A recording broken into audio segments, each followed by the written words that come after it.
Hello and welcome back to Pheonix Wright with me, Gloomy. Hi. Today we have a little less background noise, which is great. So, let's get into the courtroom. February 23 at 9:34 a.m. District Court, Defendant Lobby number 2.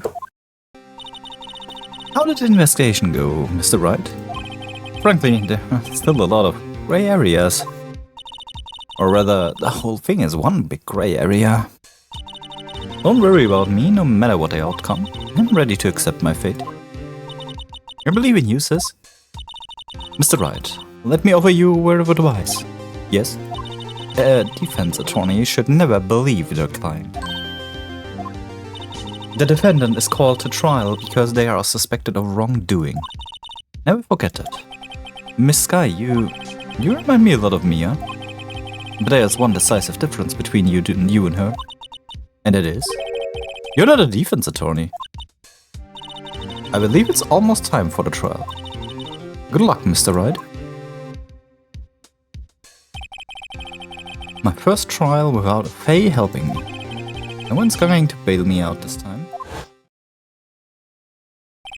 I'll be alone there.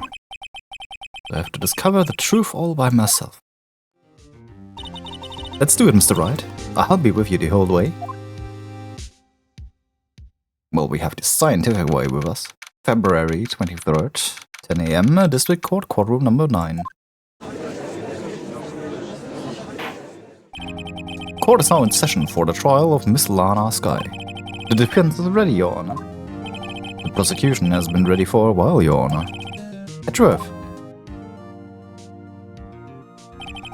It's been 2 months, but I haven't been in a courtroom since his trial. Wasn't it a year ago? Earlier? Either way, I hope that personal feelings will not be part of the proceedings today, Mr. Wright. I will choose the path I think is right, regardless of what those around me might say. The judgment to be made here is in our hands, not those of anyone else. Very well, Mr. Edgeworth, your opening statement, please. Chief Prosecutor Lana Sky has committed an unpardonable crime. Not only this, but she was rash enough to commit it in the prosecutor's office slot. Wow, he's much more forceful in person. I suddenly feel like confessing everything. However, she will now pay for her rashness with her life. There was a witness to her crime, a professional witness. Well then, call your first witness, Mr. Edgeworth. The prosecution calls the first witness, Miss Angel Star, to the stand. The cough-up queen. Haven't I seen you somewhere? You ordered a caviar lunch, right? Oh, caviar. I've never eaten caviar before. Just really wolfing it down. For you, I have a fiesta bowl. Thanks. Will the witness state her name and profession? Ah, you, sir. Did you order the fingerprint lunchbox? It is too early for lunch. Your name and profession, please. Well, Your Honor, how does it taste? So this is why everyone raves about caviar. It's so tasty, it hurts. I always thought caviar would taste like pickled tapioca. What the heck does pickled tapioca taste like? Name, profession, now. Me? The name is Angel Star. Don't go forgetting it. I find myself running Lunchland these days. Is that what you wanted me to say, Mr. Edge? Very well, witness. Please describe the incident to us. Prosecution will wait. I'm not finished eating. Hurry it up. Very well, Mr. Edgeworth. As you know, we usually call on the police to provide a description of the crime. Your Honor, as Mr. Edgeworth has said to the court, I am a professional. What exactly does that mean? Until 2 years ago, Miss Angel Star was a special investigator with the police. She was a first-grade homicide detective. What? Miss Star was a detective? I know who you are. Cough up. Cough up, Queen Angel Star, Your Honor. Long time no see. Very well. You may continue with the description, Miss Starr. Just who is this lady? If I might have the court's attention over here. The parking lot at the prosecutor's office is divided into 2 blocks. A block is for prosecutor's office personnel. B block is for the visitors and clients. A chain divider separates the 2 blocks. I suppose that's to keep visitors from taking up prosecutor's spaces, yes? The crime took place by a car in the back of A block, in the car's trunk. The killer stabbed the victim with this knife and went to drive the body out. Unfortunately for her, there was a witness and an arrest was made on the spot. And who was this valiant witness? Why, it's me, Your Honor. Parking lot floor plans has been added to the court record. Witness, did you see the very moment of the crime? Of course, Your Honor. Immediately after that, I apprehended the chief prosecutor. It seems rather cut and dry, doesn't it? Well, Mr. Wright? I can't agree on principle, Your Honor. It seems that some poor losers are unwilling to accept the truth, Your Honor. Your fiesta. Shall I proceed to crush what little hope they have remaining? If you can, then give them your worst, Miss Starr. Wait, are they talking about me? Witnesses account. Right. Somehow, I always knew a day like this would come. I was on my way to deliver a lunchbox to my boyfriend when I sensed something. It was my finely honed detective's intuition at work. Through the wire fence, I saw the chief prosecutor standing next to the garage car. The chief prosecutor was holding a knife in her right hand, and she thrust the pointy tip of the knife into Detective Goodman's chest. A garage car?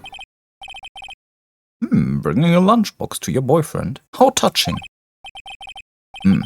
As you can see, there is no room for doubt. The key point of your testimony seems to be nothing more than the point of the knife which you saw being stabbed into Detective Goodman. So, how does it feel to be so utterly crushed? I'm still thinking about that. It's merely a flesh wound, Mr. Wright. Very well, Mr. Wright, you may cross-examine the witness. Alright. So, first off. Yeah, I don't care about that one. At this time? His boyfriend. He's a detective? Not that boyfriend. The security guard. That boyfriend? You have several? Yes, this boyfriend, that boyfriend, and the other boyfriend. Care to join? Yeah, the yet another boyfriend position is still open for applicants. I'll stick with the lunches, thanks. Note to self, the judge had to think before replying. The security guard room is in A block. It's up the 2nd level, so you can see everything from there. It will be the room with security sign. Incidentally, did you bring your lunchboxes by car? Since I'm a visitor now, I parked in B block.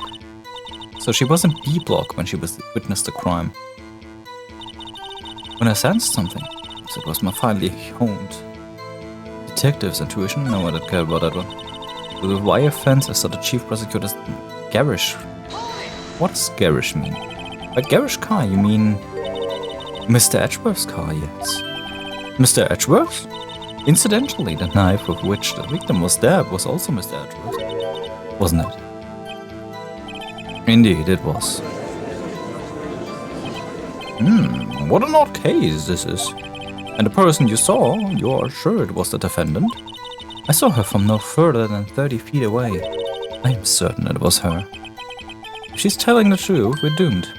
Let's just do what we can. If we don't have any proof, we can always nitpick. We're dealing with Edgeworth here. I need something more that's substantial than that. Can you tell us what the suspect was doing when you saw her? Chief prosecutor was holding a knife in her right hand. That doesn't seem possible. Tell me more about this knife that the suspect was carrying. Well, I'd say the blade was about 4 inches long. Is that right, Mr. Edgeworth? It is your knife, after all.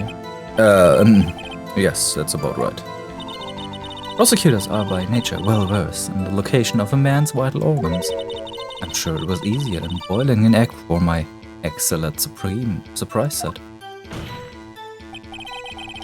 You can't testify as to her ability to kill an egg. I mean, a person. Perhaps a chicken salad set would have been a better metaphor. So the defendant was holding a knife. What then?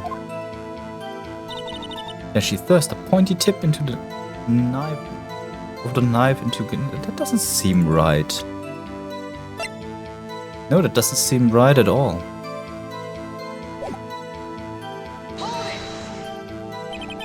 Tell the court why you didn't try to stop this crime. You did see her raise the knife to strike, no? The defense has a point. Unfortunately, by the time I realized what was going on, it was already too late. Too late?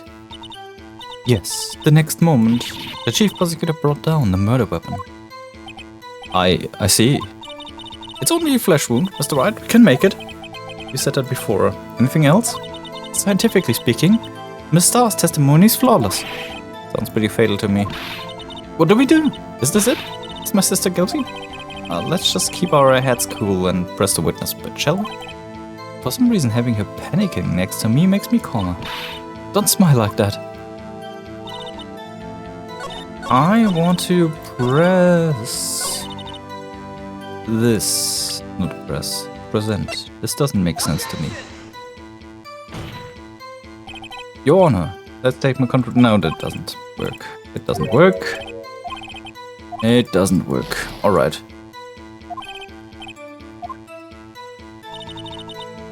Alright. This doesn't work. In her right hand. Do we have any evidence against this?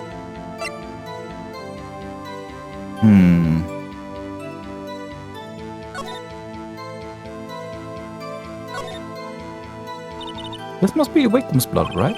Either that or Edgeworth cut himself peeling an apple. What's Edgeworth doing with a knife like that anyway? Hey, maybe he spent the weekend roughing up in a wild.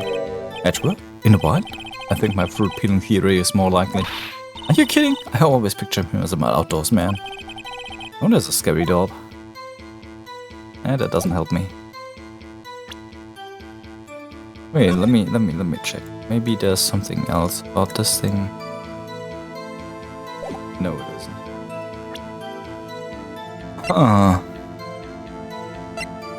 Time is irrelevant currently.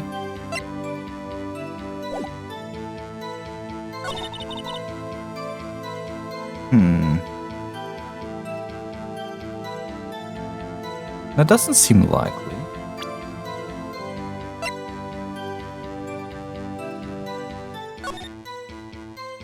He's seen through the wire fence.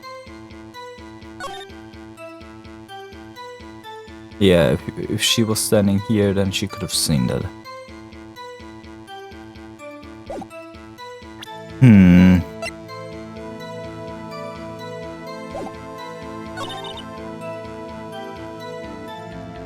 Alright, let's press this one. You sensed something. So you're saying you had a premonition of the murder. It felt like, how would you say... Oh yes, and it was like the feeling you get when you wheel a pumpkin chuck full of seeds. I have no idea what that means. Speaking of a detective's intuition, wasn't the victim Miss Bruce Goodman also the detective? Mr., not Miss. Yes, well, he was like a young cheese. A young cheese? A pale white cheese, not yet tangy with experience on the streets. A green one. It must be hard yellowed. Then it must be hard yellowed and sharp as a tack. Yeah, with the odor of an old cheese to match. In any case, there in blood I felt something stirring in the back of my mind. Alright, I saw that one. And I sensed something, perhaps it was my finely haunted press just now. Alright. We did press this this buffer. He's a detective. No. Alright. We did press this one already. We did press this one already. So where exactly was she if she was... She could have seen it, but... I can't discern her position. Alright, let me press this one. How did you know? I respect the prosecutor's basic abhorrence of crime, yet their methods are ugly and twisted. Twisted methods will always lead to tragedy. The lunch lady's uninformed opinion is dully noted, given that they are used to erasing inconvenient evidence at their whim. Killing of a detective that knew too much is merely an extension of that. Miss Starr, do you have something personal against prosecutors? I felt that I had found my dream job when I became an investigator. And if I hadn't been laid off by those prosecutors over there, I'd still be one. Laid off? She was fired. To me, prosecutors are nothing more than worms. That said, I'm a pro. As you know, my testimony is unbiased and flawless. Very well, you may continue, Miss Starr. Alright. From where do we tackle this one? Through the wire fence I saw the chief. Why? You just... Let me... We have something about it. Yeah, this doesn't work. Nope. It doesn't work. Oops, that didn't go so well.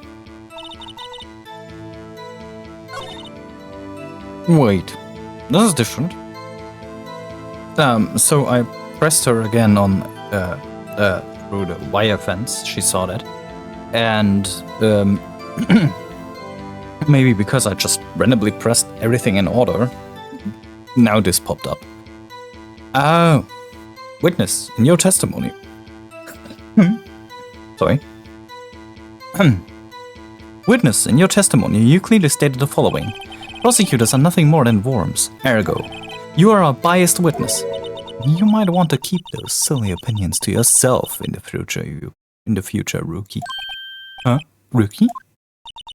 Unless you're willing to risk the consequences of doubting me. I'll fry you like a fritter, crispy on the outside and chewy on the inside. That was inspiring. I believe I've heard that tagline elsewhere. You could cry plagiarism? I may be relegated to the lowly post of lunch lady, but my instincts are honed. A photograph? You took this? The moment I witnessed the crime, my reflexes took over and snap, I took a picture. In fact, one of my lunch boxes is rigged with a camera. I suppose that's more exciting than just hanging it around your neck.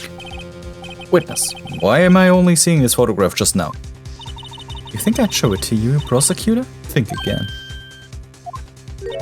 My boyfriend works in the photography division of criminal affairs. Well, this is most certainly the defendant. The memento of crime as photographed by Angel Star. Uh-oh. This is unmistakably Lana Sky. So, what was the defendant doing at the time? The chief prosecutor was holding a knife in her right hand. Let's just press everything in order then. Tell me more about this knife that the suspect was carrying. Well, I'd say the blade was about 4 inches long. Yeah, we know that alright?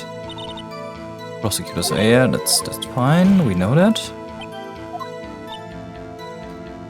Perhaps a chicken salad set? Yes. Then she thrust a pointy tip into the... Right. Tell the court why you didn't try to stop this crime. You did see her raise the knife, no? The defense has a point. Unfortunately, by the time I realized what was going on, it was already too late. Yeah, we know that. Alright. It's only a flesh wound, Mr. Wright, we can make it. You said that before, anything else? Scientifically speaking, Miss Starr's testimony is flawless. Yeah. Alright. So.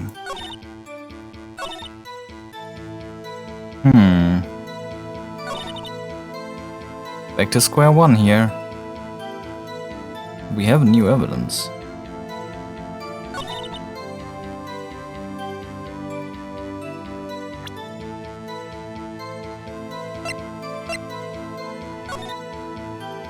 I don't think she's holding a knife in her hand. And you witnessed this? You saw Miss Sky stab the victim with the knife. As I've already said, yes. I swear it on my finest salmon swirl lunch. I'm sure that's a fine lunch. But isn't that odd? Look at this photograph. It's the photograph you took the very moment of the crime, is it not? Then why is Miss Sky not holding a knife? Mr. Edgeworth, your thoughts? Objection. It had to be the weakest objection ever, Edgeworth. Yes, it was still stronger than you ever feeble mind. Mr. Wright? What do you mean, Mr. Edgeworth? The photograph was not taken the moment before the stabbing. It was taken the moment after the stabbing. And how can you tell that? Blood splatter. Huh? See the dark crimson stains on the chief prosecutor's coat? But it's black and white photograph. Ah, yes, it's hard to tell, but this could be blood. Well, Mr. Wright, I see no problem here. No problem except you. Mr. Wright, are you going to just sit there and take that kind of abuse? You got a better idea? Objection. Wait, that contradicts what a witness said in her testimony. Namely, that she took the picture the moment she witnessed the crime. Well, it seems I was slightly unclear. My apologies. That's it? If you run out of lunch, you order seconds. Problem solved. If you don't like it, try ordering the jumbo-sized lunch from the get-go. Good advice? I'm not sure I understand it, but good advice. I didn't have time to stop her. Prosecutor Skyer was cold, calculating like a robot. She killed without pain or remorse. It was a premeditated murder. Premeditated? Premeditated? Meditated? How do you say that word? Either way, how do you know? Look at the chief prosecutor's hands in that photograph. Well, are those gloves? Surgical gloves made of thin rubber, most likely. Why would she have those on? If it was not premeditated, she would not be wearing those gloves. These gloves do seem to tell the tale of premeditation. Premeditated murder, a serious offense. Witness, add this to your testimony. The murder was planned, the rubber gloves prove it.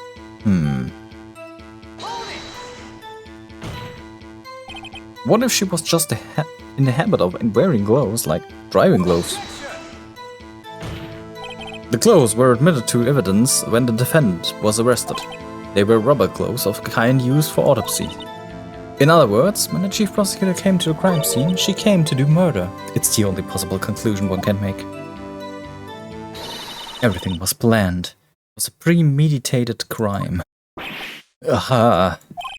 Impressive. I'm sorry that they took you off the force, Miss Starr. This is bad. She's got them all thinking this was all planned. If she can prove this claim, the trial's already over. I've got to think of a way to show that this wasn't premeditated.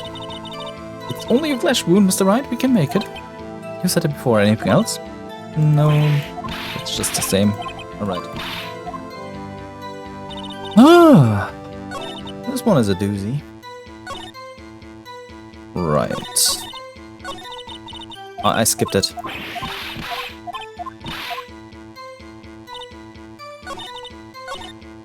I hope the next one will be a little better then.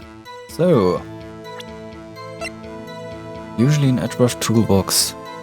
That doesn't seem right.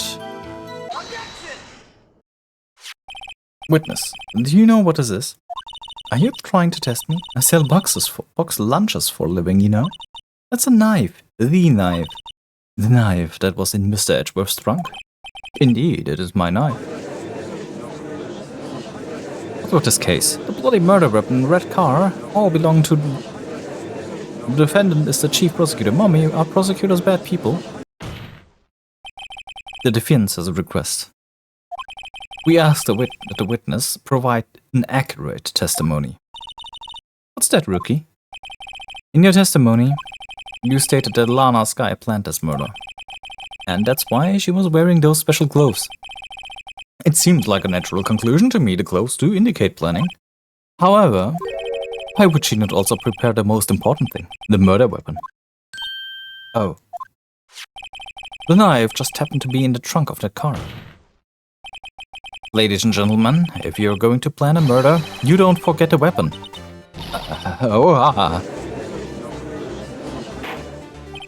Order, order, order. Right, now the tide is turning in our favor. Great show, Mr. Wright. My sister's good as free. Right. I believe the next lunch you'll be eating is humble pie. What? I hope you weren't deluding yourself into thinking that the tide has turned. Not over such a trifling detail. But this shoots a hole in the whole premeditated theory. Bah. The prosecution could care less if it was premeditated or not. The only one who seems to care is that lunch lady over there. The defendant, Lana Sky, murdered a detective with a knife. That is the only thing that prosecution needs to prove, nothing else. Very good, Mr. Prosecutor. I suppose you think you're clever now. But you know as well as I do that she planned on killing him. It was planned. If it wasn't... that was way too fast. I believe I'd like to hear your testimony again. Witness, please tell us only what you saw, not what you thought. How dare you? My powers of deduction are not to be underestimated. Really now. Angel's deductions. Lana Sky intended to murder Detective Goodman. That's why she called the victim all the way to the prosecutor's office. I'm sure the chief prosecutor had a grudge against the victim. Nothing else could drive that human machine to plunge the knife in again and again. Yeah, that doesn't seem right at all. The victim was summoned from the police department of the prosecutor's office. It does sound a lot like premeditation, doesn't it? So, if I ordered a pizza, does that mean I'm planning to kill the delivery boy? In any case, the defense may now cross-examine the witness. Well, that escalated quickly with the pizza. Pizza? Lana Sky intended to murder. Alright. Tell me why. You've said it, but you haven't told us how you know. That's what I'm about to tell you, Rookie. I believe that she just said it was mere prelude to the story she's about to tell. Try not to interrupt her again. Rookie. Never interrupt the storyteller. It's like pulling a bun out of the oven half-baked. Something's half-baked here, alright, and it's you. Not to confuse the defense witness. They're not very quick on their feet. Now, why did you believe the suspect had intentions to murder the victim? Her action speaks for themselves. That's why she called the victim all the way to the prosecutor's office. You have no proof that Miss Sky called him there. You have no proof that she didn't. Mr. Edgeworth, thoughts? There is a record of a call made on the defendant Miss Lana Sky's phone. She might have written him a letter. Come on, you could have tried public phone first at least. In any case, the victim came to prosecutor's office where he was murdered. I'm sure he had a reason to be there. Witness, why do you think it was the suspect who summoned the victim that day? I'm sure the chief prosecutor had a grudge against the victim. What kind of grudge? Well, I wouldn't know that. Of course you don't. That's because she didn't have a grudge. Rookie.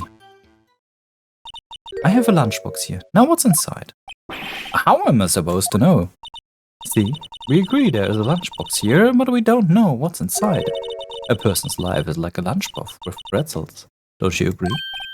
I get it. That's why my lunch was so salty. This judge isn't very good with metaphors. The suspect had a grudge against Detective Goodman. Will you tell us your basis for thinking this? It's simple. Nothing else could drive that human machine to plunge the knife in again and again. A human machine? That's a contradiction. Please, can you find fault with something of substance, Mr. Wright? Note yourself, Mr. Edgeworth's size smells like citrus fruit. You say again and again, how many times did she stab him exactly? We often say, chop into 1,000 pieces, but we don't actually mean 1,000 pieces. What difference does it make if the deed is done? How come she's getting mad at me? Let's just say she stabbed him several times and leave it at that. Leave it at that? This is a murder case, people. Mr. Wright, you should speak up if you have an objection, you know? Miss Starr has turned out to be as short-tempered as she looked when we met her. Challenging her abilities as a detective really set her off. The short wick burns out the fastest, it's a scientific fact. I wonder, wouldn't it depend on the size of the candle? I mean, add more wax and even a really short wick will burn longer. Obviously, more scientific testing is required. Alright, so... yeah. That doesn't seem right.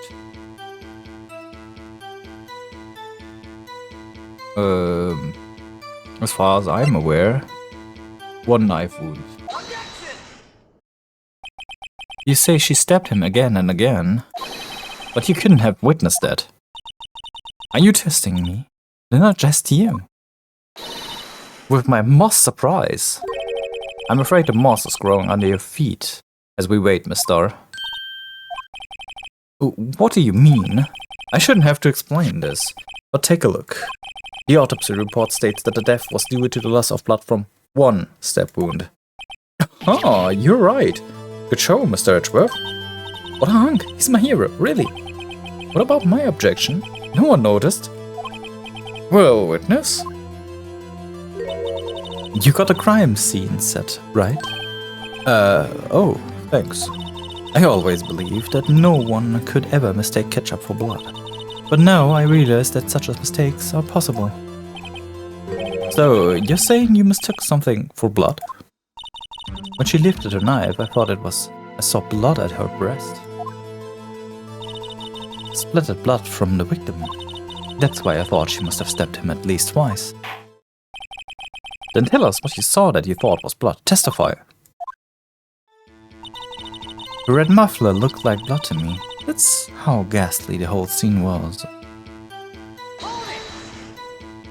Her red muffler. Yes, like a scarf. The chief prosecutor always wears one around her neck. So she can be easily hanged at a moment's notice, I suppose. She's bride. Miss Skye was wearing a red scarf, wasn't she? But wait, isn't it odd that you mistook that for splattered blood? Well, people often mistake my beard for a bib. A judge with a bib. That's why this place feels so much like kindergarten sometimes. Actually, I do think I saw some traces of blood on her chest. However, the autopsy report is clear on this matter. There was only one knife wound. Apparently, Miss Starr isn't entirely sure of her own testimony. Mr. Wright, this is our chance. Chance for what, I wonder? Miss Starr has turned out to be a short-tempered. Yeah, we know that. Yes. Why is there so many repeats in this one? No, that is not true. You have your own photograph to blame for that. She is not wearing one.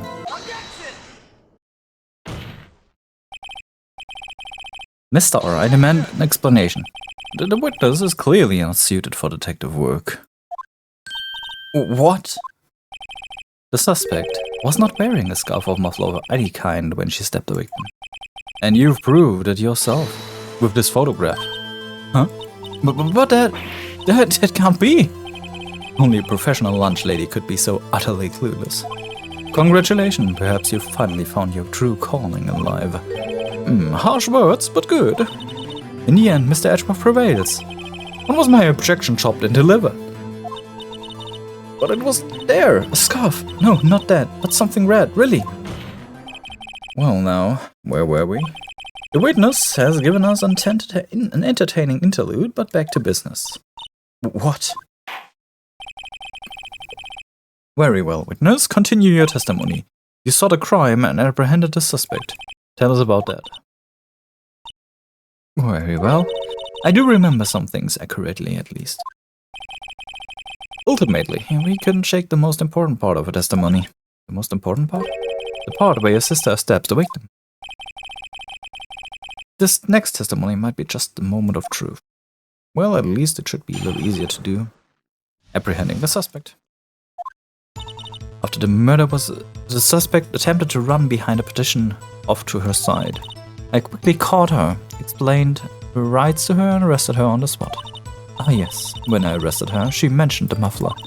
That's what had me confused in my earlier testimony. The chief prosecutor made it to escape, but against Angel Star, resistance is futile. Wasn't she on the other side? You are quite determined about a scarf, aren't you? I strike like a snake and bite like a cobra. That's me, Angel Star. It wasn't a very good metaphor. First of all, a cobra is a kind of snake. Don't bother with details unless you want to get bitten. No thanks. Note to self, Mr. Wright is weak against poisonous snake bites. Everyone is weak against poisonous snake bites. What are you talking about? The chief prosecutor tried to resist, but her efforts were in vain. She knocked my hand aside, kicked over an oil drum. An oil drum? Hard to imagine. Oh, she's beautiful but deadly. A predator, this one. A leopard woman. Roar. Very well, Mr. Wright, you cross-examine, if you will.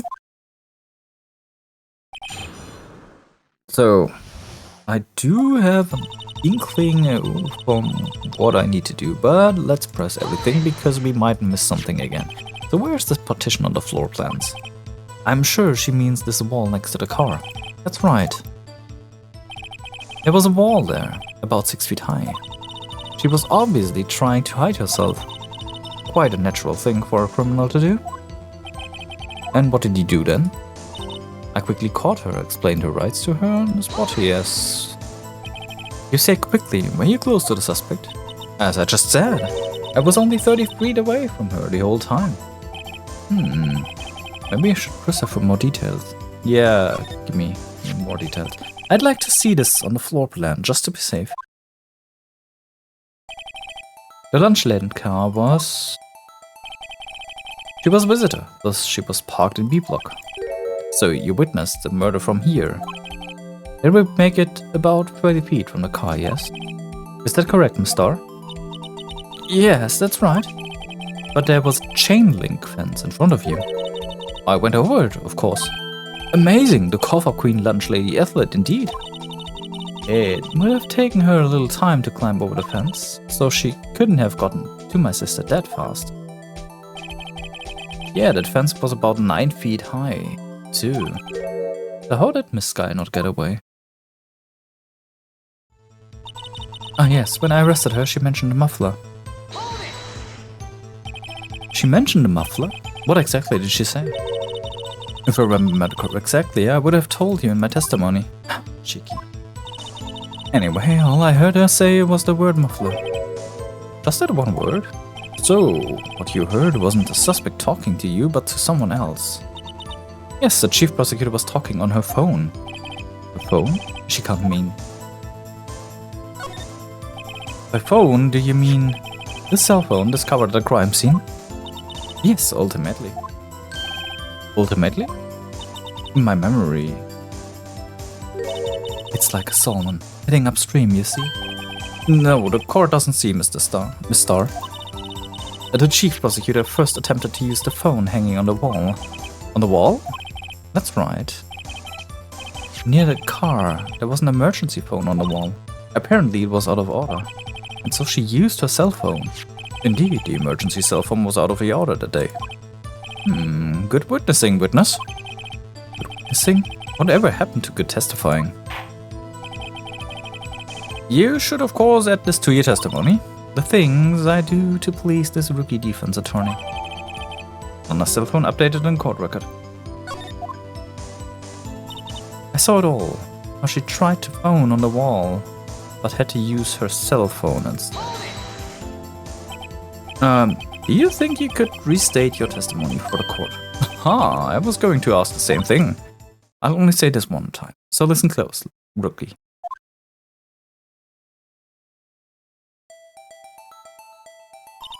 The chief prosecutor stabbed the victim and ran behind the partition.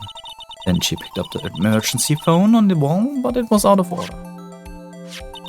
So she pulled her own cell phone out of the pocket. And during that time, you climbed over the chain link to fence. Then when I boldly gripped her arm, chief prosecutor hung up her phone. And you saw her doing this. What is it, Mr. Wright? The Chief Prosecutor made to escape, but against Angel Star, resistance is futile. Give me that one. She made to escape, can you be more specific? She brushed aside my hand and ran. It was a terrible sight to see, like a dollop of lard on a pate of foie gras. Huh? She even kicked over an oil drum at me. An oil drum? There was an oil drum lying on its side at the scene of the crime. But it's strange. Huh? What's that? If she wanted to escape, why didn't she run the other way? The other...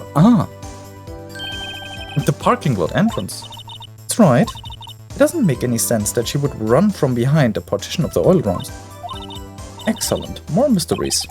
I wish we could solve a few before finding more, though. So Miss Guy tried to run. Sorry, my sister is suspicious, Mr. Wright. Not as sorry as I am. Ah.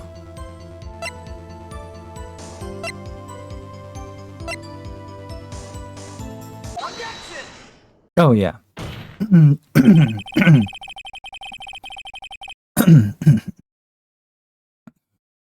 Miss Dora, I have to conclude that you have a personal grudge against Miss Lana's guy. The witness is a former detective. Her testimony is unmirrored by personal bias. Well, who would have thought you would be my knight in shining armor, prosecutor? You who, together with the chief prosecutor, kicked me out 2 years ago. Well, Miss Starr, this is a fatal contradiction with your testimony. How do you explain this? I don't know what you're talking about. Mess with me and I'll make you cough it all up. Well, let's look at the floor plans. You said you witnessed the crime from this point. However, if that's true, you couldn't have possibly seen Miss Sky making that phone call. I believe you see what I'm getting at. That emergency phone was on the backside of the partition. If indeed you were in B block, you couldn't have seen it. What? Order. What is the meaning of this? It's simply, Your Honor. She's not coughing up lunch, she's coughing up lies. That's quite a claim, Mr. Wright. Perhaps you will allow me a question. Tell us exactly what lie this witness has told the court. Here's where the counterattack begins. I can't afford to get this wrong. The witness lied about what she saw. Where she saw it?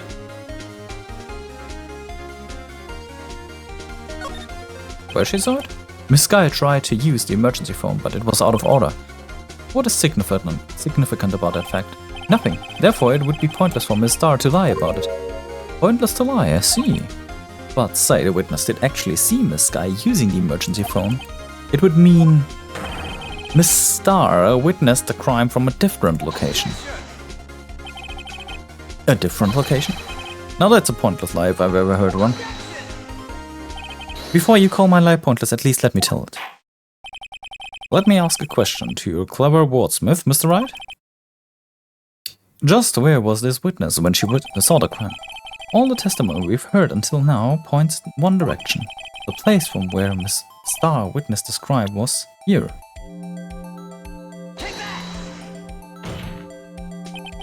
This is the only place where she could have been. The security guard room?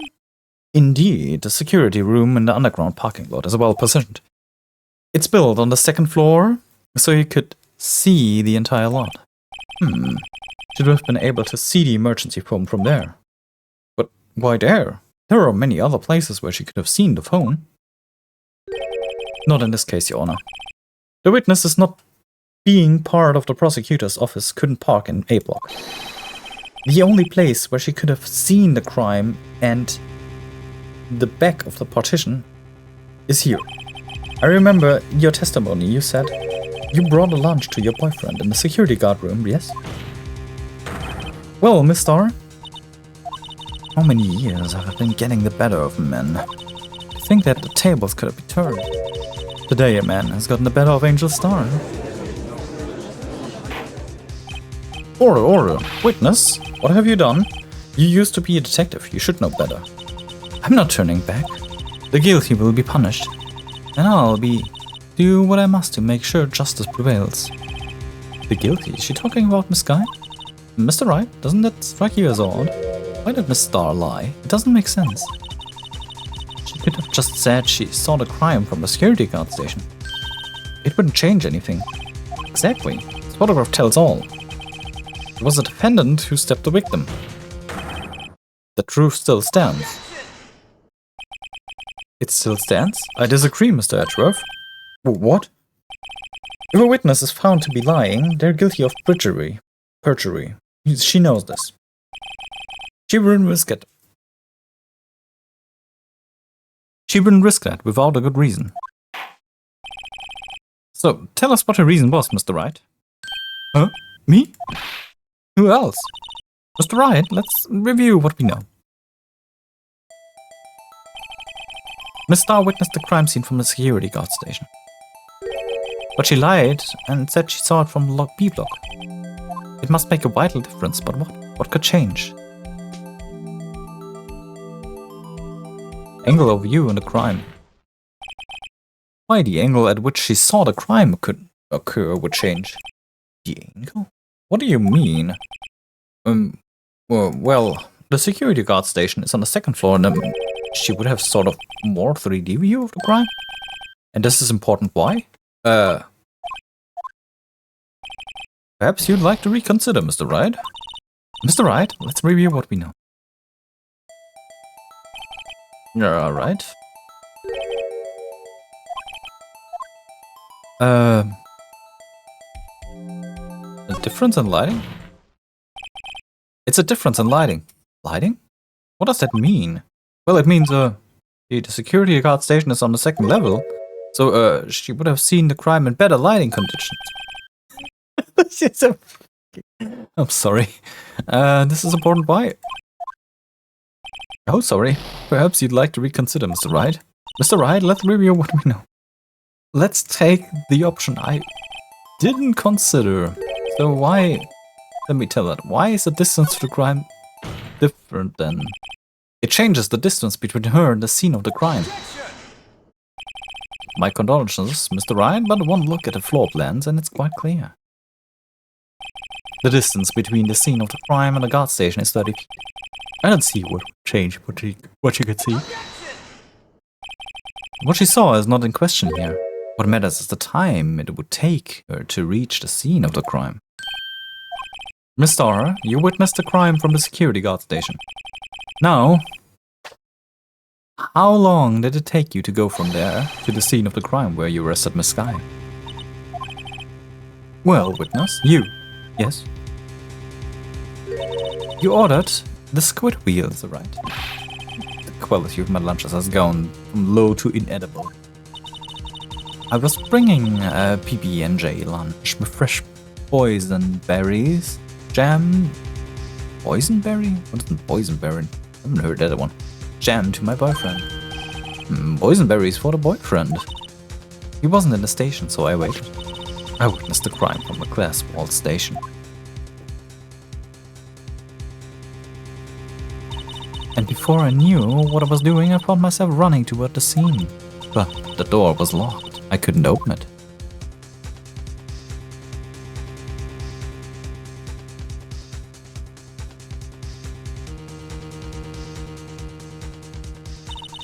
That's why I had to go through the visitors parking in B block. That's quite a detour. It probably took me at least 5 minutes to get to the scene of the crime. 5 minutes? This changes things considerably. But it was that woman over there in the defendant's chair who stabbed him. I know it, I have the photographic evidence. I swear it. I swear it on my finest plastic spork. You have a point, and the spork is a wonderful invention. Would you like another caviar lunch? Absolutely. Uh-oh. Mr. Wright, you have to do something. And do I have evidence to stop this? Raise an objection. 5 minutes between the witnessing of the murder and the arrest. Think about it. You could make pasta in that amount of time, if you like it al dente. I've got lunchboxes that tie pasta into knots, the rookie. A 5-minute blank. Isn't that strange? Strange. If you were a criminal, what would you do with 5 minutes, Your Honor? Well, I guess I'd flee the scene. Hey! Don't get the wrong idea, I didn't kill anyone. But you have the instincts of a killer. Out of them. Miss Skye dawdled at the scene of crime. She even had her picture taken. No true criminal would act this way. It's inconceivable. Yeah! Well then, it seems they've come to the end of this testimony. The witness has a grudge against the defendant and blank in her testimony. Mr. Edgeworth is next. Is the next witness ready to go?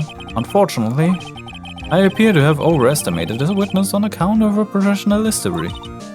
We did it. We screwed it. Can't shut, Mr. Wright. That was too close. I'm afraid that the cough-up queen has been dethroned.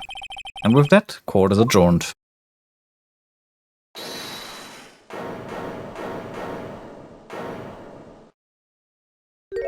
Mr. Edgeworth, you ordered the squid wheels right. That's the one she tried to foist off on me. I prefer to not take the defense team's leftovers. Anything else to say? I might be able to save you. I have decisive evidence. What was that? Is it another one of her trick lunch boxes? My apologies, but we have no further questions to ask of you, Miss Starr.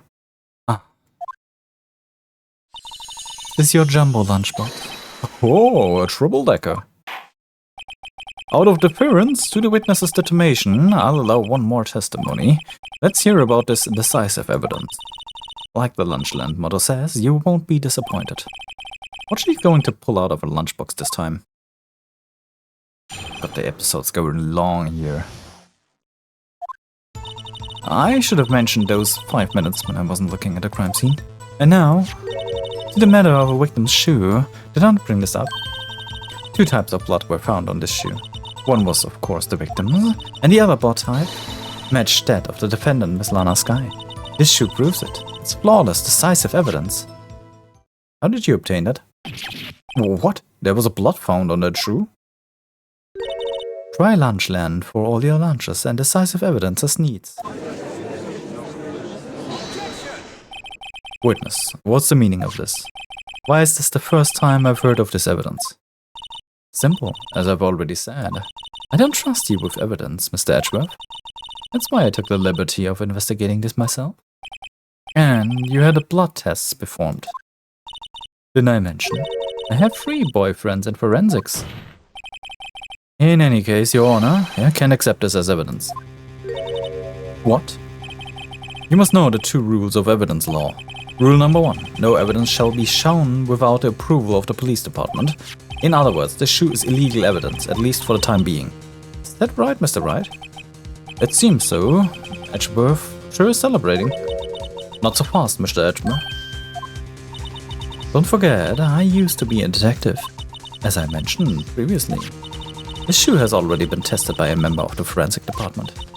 As you can see, it was approved by the police department as of today. Even the general public can produce official evidence, Mr. Edgeworth. Is that right, Mr. Wright? It seems so. Edgeworth is looking pretty sullen. You could at least study some evidence law, really. The prosecution's complaints notwithstanding, it appears that this evidence satisfies the first rule of evidence law. However, it seems you have yet another count against you, witness. Anything to ensure that the guilty are properly judged. Victim shoe added to the court record. Well, Mr. Wright, you may cross-examine the witness. Alright, let's check out this decisive evidence. I should have mentioned those 5 minutes I wasn't looking at the scene, alright? Mention it then. Why did you lie about those 5 minutes? I guess you could say I just wanted people to look at the results. The results? How many times do I have to say this? I saw the chief prosecutor step the victim before my very own eye. Compared to that, a 5-minute blank means nothing. And why didn't you just tell the truth? Don't make me laugh. We're dealing with the most untrustworthy of the vile lot known as prosecutors. Falsified evidence, arranged testimonies, erasing and manipulating evidence. When you fight monsters, you need to use every trick in the book. This, when the suspect is admitting she did it? But false testimonies is the most despicable crime of all, Miss Starr. Let's just get this over with. And now the matter of the victim's shoe. Did I not bring this up? Right. Where's this one? And you found a shoe at the scene of crime? I detained the chief prosecutor and notified the police department.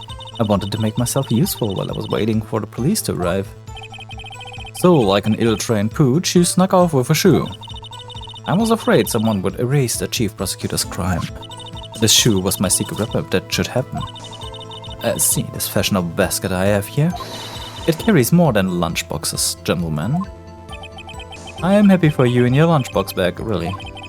In any case, you removed valuable evidence from the scene of the crime. Now tell us what you did next. 2 types of blood were found in the shoe. One was the victim's. So you brought it to the forensic department. If you're going to submit something as evidence in court, you need to prove it. To do that, evidence must be analyzed by a forensic expert. And she got away with her little coup because she used to be detective. The shoe does appear to have bloodstains on it. Well, the man was stabbed, after all. And that blood belonged to the victim, Detective Goodman. As I said, there were 2 types of blood found on the shoe. And the other blood type matched with that of the defendant, Miss Lana Skye. You can't say for sure blood belonged to the defendant with a blood test. You claim to know something about blood tests, rookie. Huh. Well, speak up. Well, blood comes in 4 types, A, B, O, and AB. However, you can't tell from a blood test whether a murder was committed in cold blood. That's just a figure of speech, Mr. Wright. Actually, we can differentiate between millions of types with all the blood tests out there. Which means that we can more or less narrow any sample of blood down to just 1 person. Or so I hear. That's pretty specific. If I had a little more time, I would have gotten DNA test results. But they said there's a very little doubt it could be anyone's but Miss Lana Skye's. So the suspect blood was found on the victim's shoe. That ties her directly to the death of Detective Goodman. I was afraid he was going to say that. The shoe proves it. It's flawless, decisive evidence. Can't let this evidence go through without fight. You ordered the peppered fish guts, right? Some like it hot, Mr. Wright. Some like your kind. She's enough hot water to make a whole vat of soup. Mr. Wright, you don't have any problem with this shoe? Problem? This is critical. Is there a problem with the victim's shoe?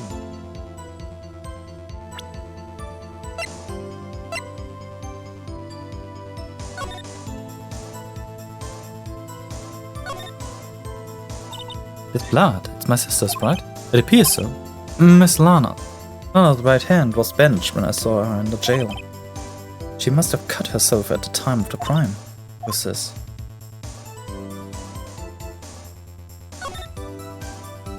Ah! There's blood here too. On the sole of the shoe?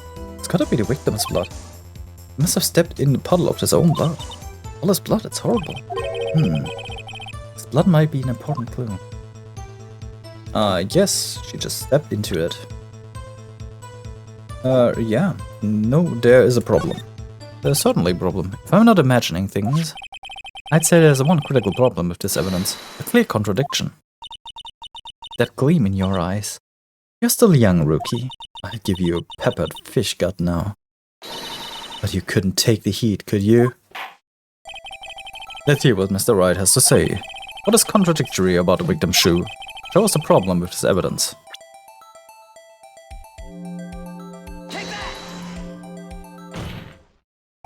I wonder if you noticed there's blood on the bottom of this shoe. Don't mess with me, rookie, or it'll be your blood on the bottom of my shoe. Indeed, there is quite a bit of blood on the bottom of the shoe. It makes sense, the victim was stabbed with a knife. What could possibly be contradictory about blood on the bottom of his shoe?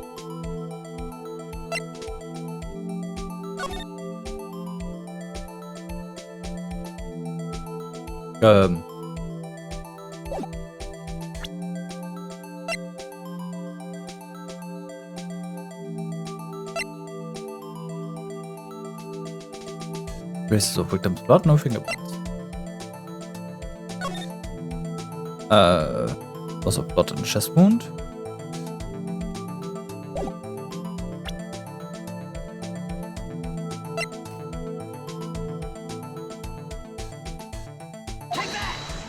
There was no blood. The problem lies in the footprint. The footprint? Note that the bottom of the victim's shoe is covered in blood. Then, isn't it strange? Why weren't any bloody footprints found by the scene of the crime? Aha! As you can see, there was no traces of any such footprints at the scene of the crime. That contradicts your claim about the shoe. This picture only shows part of the floor, so there could have been bloody footprints. Then where are they, Mr. Edgeworth? Because we checked the scene and found nothing of the sort. Order, order, order! Well, witness, what? Get going, Mr. Wright, but it's true that a lack of footprint is a contradiction, but then we have to ask why there wasn't a footprint. Oh, that's true. There has to be a reason why there wasn't a footprint. Think, Mr. Wright, think. Hey, I don't know why it's not there. I'm just good at finding contradictions. What?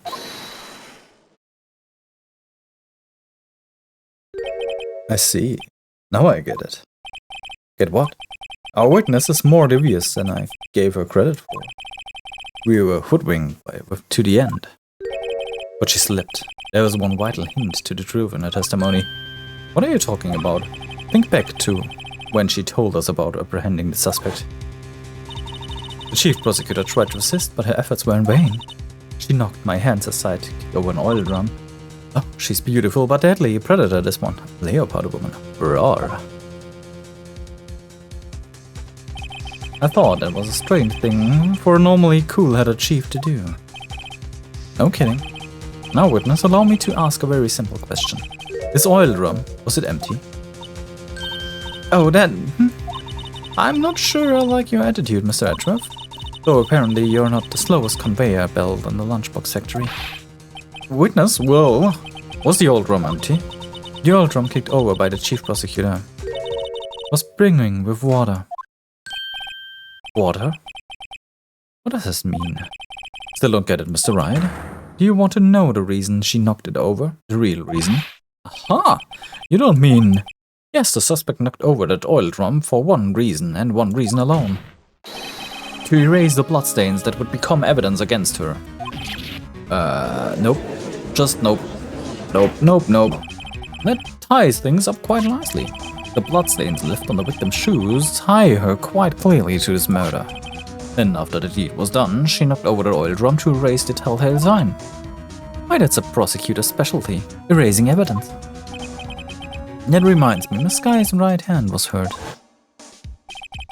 Didn't she say she cut herself when she stepped in? So that's when my sister's blood got in her shoe. Well, I see no reason to prolong this trail. Mr. Wright, do something, please. Wait, what can I do? Your sister has confessed to the crime and she tried to conceal it. But enough. There is no need for further debate. The verdict, Your Honor. Very well, but Angel Star is on the prosecution side. She could have been lying about the water. This court finds the defendant Miss Lana Sky.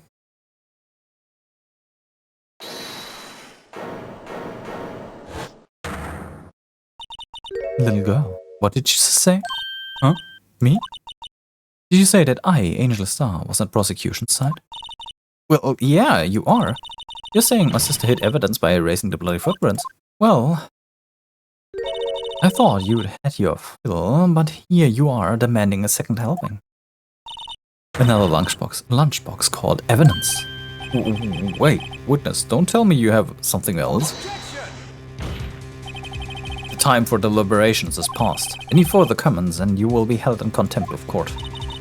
Your threats don't scare me. Stare at the cough-up queen. Look at this.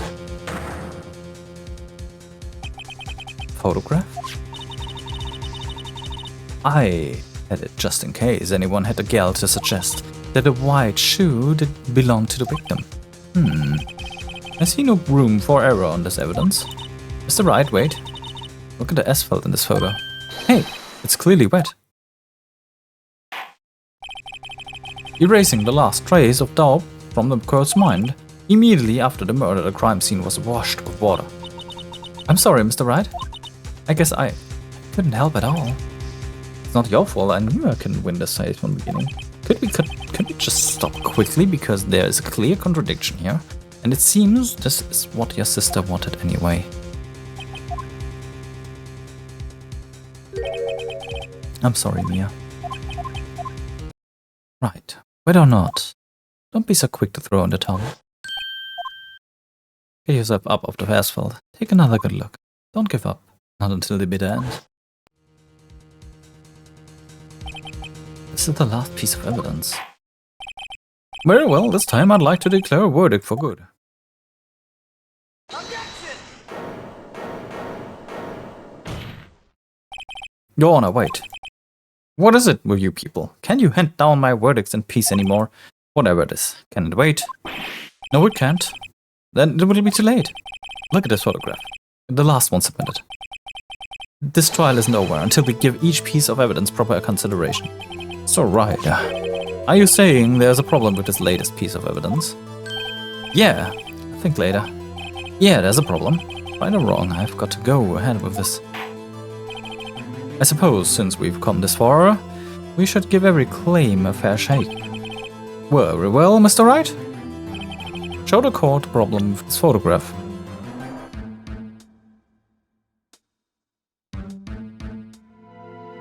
There's one stab. That guy dies there.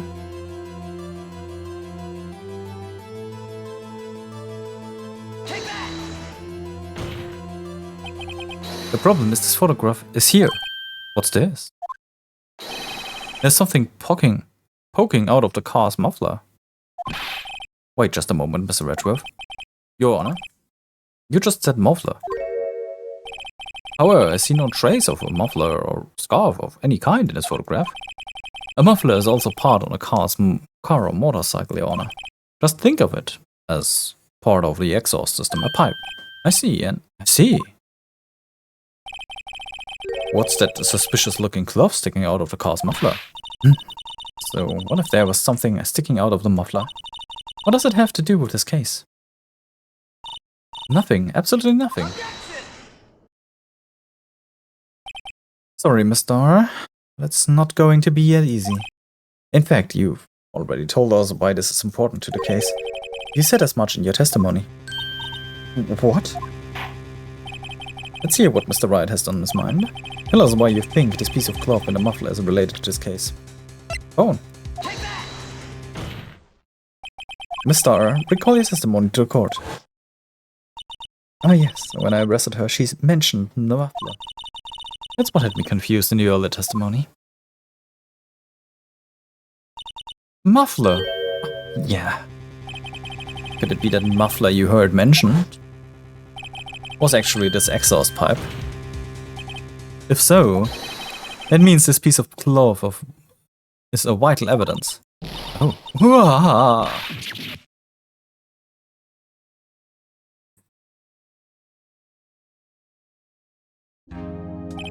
Well, it seems we will have to suspend the proceedings. Suspend? I find myself wondering about that piece of cloth. If we leave any question unanswered here, we do the service to the law. Have the car at the crime scene inspected once more, and bring me the cloth. The verdict will wait until after we've seen all the evidence. Agreed? I suppose so. Phew, that was close. But we made it, at least for now. This court will adjourn for a 30-minute recess. It's lunchtime after all. You still hungry? God, this one was long.